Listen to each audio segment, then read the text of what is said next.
Hello everyone! Good morning, good afternoon, and good evening. So for today's video, ayan, magluluto na naman po tayo ng ating uulamin for breakfast. Ayan, so may nakahanda na po tayo. Meron tayo dyan na cornstarch, isang pirasong itlog, breadcrumbs, at may apat na itlog. Ayan, so kung mahilig po kayo sa itlog, tara sabayan nyo ako at magluto tayo ng itlog. Ayan, so sa ating kawali may mantika na tayo at yan po ay mainit na.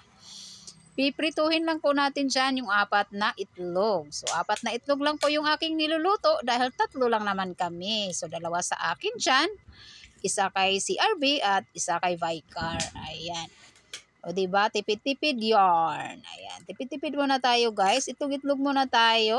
Ayan. So, disclaimer lang po sa hindi kumakain ng itlog. Ayan. So, pagpasensyahan nyo na at kami ay mahilig talaga sa itlog. Hindi mawawala yung itlog sa umaga. Ayan. So, habang niluluto natin yung ating itlog, ayan. So, yan po pala ay nilagyan ko po muna ng asin bago natin iwanan para malasa naman po yung ating itlog. So, habang niluluto natin yan sa mahinang apoy, yung ating nanda na cornstarch, titimplahan lang po natin yan ng pamintang pino at iodized salt. Ayan. So, yan lang po yung panglasa dyan. Wala nang iba pa. At pati yung ating itlog, lagyan din po natin ng pamintang pino at iodized salt para magkaroon naman po ng lasa. Ayan. So, mikos-mikos lang natin yung ating cornstarch para maghalo yung paminta at asin. O, diba? So, ganun lang. O, diba? Simpleng pagluluto ng itlog. Ayan. Pinapasarap lang natin lalo yung itlog. At babatilin din po natin yung ating egg. Ayan. So, habang inaantay natin na maluto yung ating itlog, ayan, galaw-galaw din tayo sa ibang galawan. Ayan, o diba? Double time yarn. At syempre, sisilip-silipin natin na luto na yung ating itlog. O diba? Kita nyo, lutong-luto na yan. So, tanggalin lang po natin yan sa ating frying pan isa-isa. Ayan, dumidikit siya guys dahil pinagsasabay-sabay ko kasi. Yan ang luto namin na madali. Ayan, charot lang. Ang mahalaga po ay maluluto. O diba? So, yan ay palalamigin po muna natin yan bago natin ikot sa ating cornstarch isa-isa. Ayan. So, ganyan po yung aking ginagawa. Yung pinipritong itlog, ikokot natin sa ating cornstarch. Ayan. So, ginaganyan ko lang yan. So, kailangan lang po talaga na palamigin natin dahil kinakamay ko yan.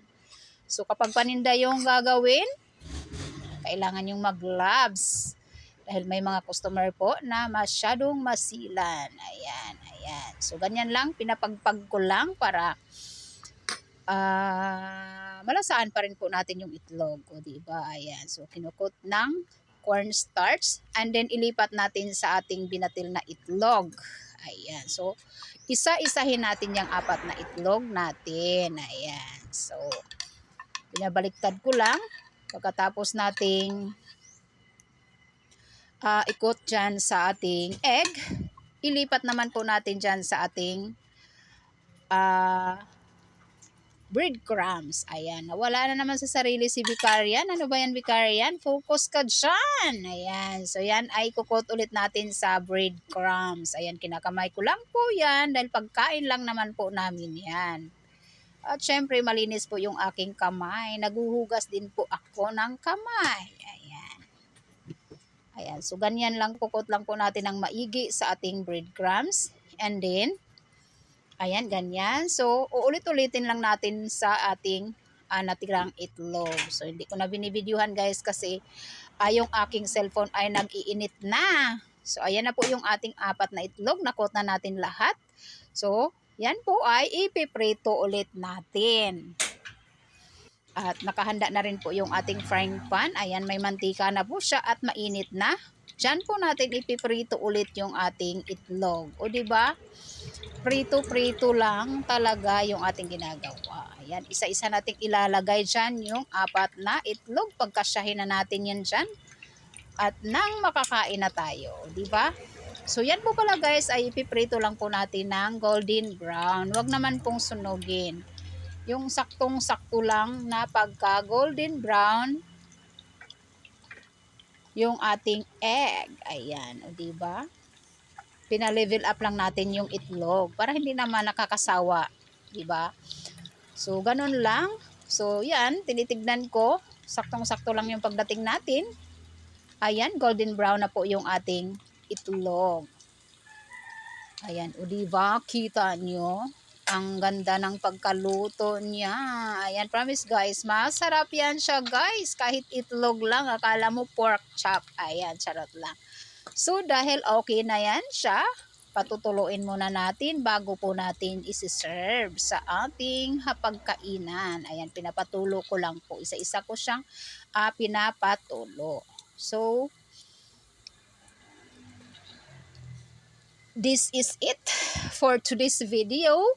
Maraming salamat guys sa walang sawang support at pagmamahal at pagpasensyahan nyo na yung ating luto at mga simple lang talaga yung kaya kong ibigay sa inyo lalo na at nagtipid kami ngayon. So maraming salamat guys sa walang sawang support at pagmamahal. Mag-ingat po tayong lahat lalo na sa mga lugar na natatamaan ng bagyo. Sana ay okay kayo. So maraming salamat guys sa walang sawang support at pagmamahal. Bye bye everyone. Kami po ay kakain na. Bye bye.